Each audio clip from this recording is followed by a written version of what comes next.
একবার মক্কা নগরীতে একজন বৃদ্ধা মহিলা বাস করতেন, যিনি মহানবী হযরত মুহাম্মদ সাল্লাল্লাহু আলাইহি সাল্লামকে ভীষণ ঘৃণা করতেন।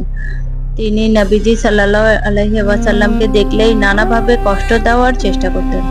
প্রতিদিন নবীজি সাল্লাল্লাহু আলাইহি ওয়াসাল্লাম যখন রাস্তা দিয়ে যেতেন, তখন সেই মহিলা তার উপর আবর্জনা নিক্ষেপ করতেন।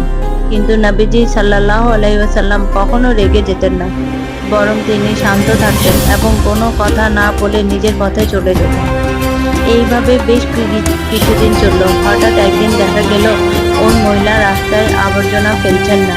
নবীজি সাল্লাল্লাহু আলাইহি সাল্লাম বিষয়টিতে অবাক হলেন এবং ভাবলেন মহিলাটি হয়তো অসুস্থ।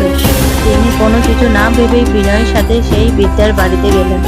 বাড়িতে গিয়ে দেখলেন মহিলাটি জ্বরে ভীষণ অসুস্থ হয়ে বিছানায় পড়ে আছে। নবীজি সাল্লাল্লাহু আলাইহি ওয়াসাল্লাম তার কাছে গিয়ে অত্যন্ত সহমর্মিতার সাথে কথা বললেন এবং তার সেবা করলেন। মহিলার ঘরের সব কাজ নিজের হাতেই করে দিলেন।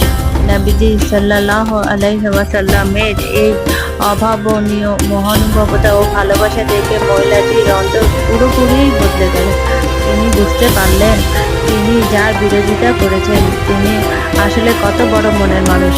মহিলাটি সেই মুহূর্তে ইসলামের সত্যতা বুঝতে পেরে কালিমাতুশ শাহাদাত পাঠ করে মুসলমান হয়ে গেলেন। আলহামদুলিল্লাহ। এই বিষয় থেকে আমাদের শিক্ষণীয় ব্যাপারটা হচ্ছে, এই কাহিনী আমাদেরকে শেখায় যে ঘৃণা দিয়ে কখনো কাউকে জয় করা যায় না।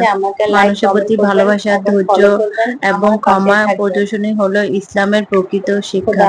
শত্রুতার বদলে মহানুভবতা দেখালে শত্রু মিত্র হয়ে যায়।